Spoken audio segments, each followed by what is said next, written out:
I want to ask you about what you said before about the way that we play finals, because I think it's not unique, I guess, because NFL does it as well. But in NBA or in baseball, there's this idea that we're going to find the best team of the year, because when you win, it's a series of 7.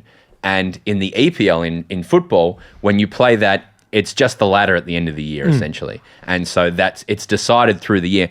Where does the joy in that come from? I actually like watching football or EPL, the idea that you're just at whoever's at the top at the end of the year. How does anyone derive any joy from that? Gradual joy. Gradual joy. People who like their joy to just be incremental throughout the season, to slightly experience little bits more joy, little bits more joy.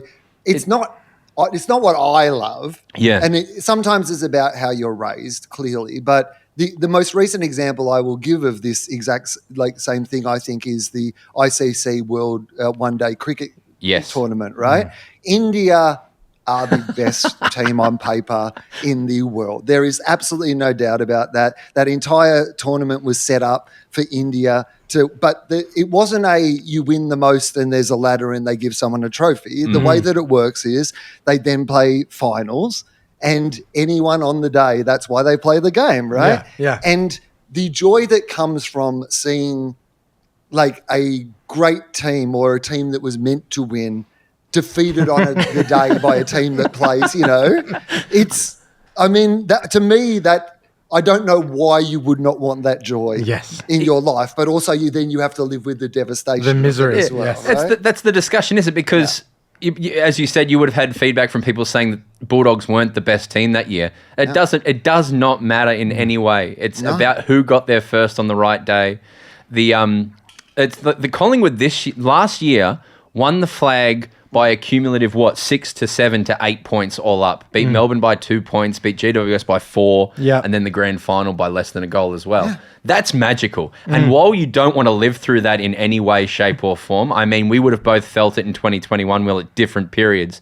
Halfway through the third quarter, I was ready. I felt it deeply, and then you don't want to. Do we want to identify the exact moment? No. It was when I was sitting home alone, of course, because it was COVID. I'm a Bulldog supporter, not a Melbourne supporter, so I couldn't sneak across the border. No, I was. But no, I was watching Home Alone. Very different experience to 2016. Clearly, I was there at the game. Being able to sort of enjoy the entire experience of it, but. Home Alone, very different. And literally alone. In my house by myself in lockdown. I decided the best way to do that was to have an edible. So I've also taken an edible, which is a very different experience to 2016. And I'm sitting at home on my couch and Bontempelli kicks that goal. And Brian Taylor talks about how the Bulldogs are going to win the premiership and Bontempelli is going to be the Norm Smith medal. Yep. And I realised I hadn't spoken, obviously, for 2 hours. I haven't talked to anyone. And I say out loud to no one, "Shut the fuck up, Brian." I do remember that, Mark. I think he said something like he's going to get he's the Norm. It's the Norm Smith medal. Yeah.